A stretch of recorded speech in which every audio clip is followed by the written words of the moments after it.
Şimdi Sayın Valimiz birkaç gün önce bizi davet etmişti. İl başkanları düzeyinde seçimlerle alakalı olarak bazı konular üzerinde uzlaşmamızı istedi.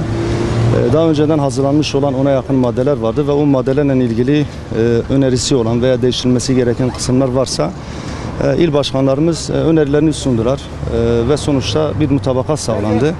Genelde Yüksek Seçim Kurulu'nun seçimlerle ilgili olarak almış olduğu kararların fiiliyatta bugün tam olarak uygulanmadığından dolayı bazı problemler yaşanıyordu. Bu problemlerin önüne geçmek için ortak bir mutabakatla en azından ileride olabilecek tatsız olayların veya olumsuz olayların önüne geçmek istedik. Bu şekilde il başkanlarımız mutabakatı imzaladılar.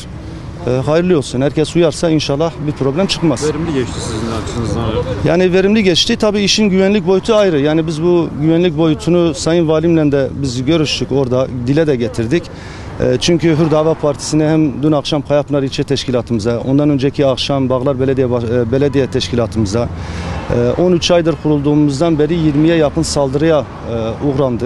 Molotoflu, taşlı, sopalı, fakat hiçbirisinin faili yakalanmadı. Bunu da özellikle biz gündeme getirdik. Acaba bir güvenlik zaafı mı var veyahut işte bu saldırıyı yapanlar kullanıyor mu diye. Çünkü böyle şeylerin yapılması, seçim sürecinde hele olması, seçim sürecine girdiğimiz bir zamanda bu olayların sık sık yapılması bizi doğrusu bazı daha önce var olan şüphelerimizi daha da kuvvetlendirmeye yöneltti. Biz bu endişelerimizi dile getirdik. Çünkü sonuçta bu tür olayların büyümesi, gelişmesi halkımızın zararına olacaktır. Halkımızın maslahatını bütün partilerin, bütün örgütlerin, bütün cemaatlerin maslahatının üstünde tutulması gerektiğini biz dile getirdik. Çünkü herkes, her siyasi parti halka hizmet etmek iddiasında bulunuyor ve öyle faaliyet yapıyor.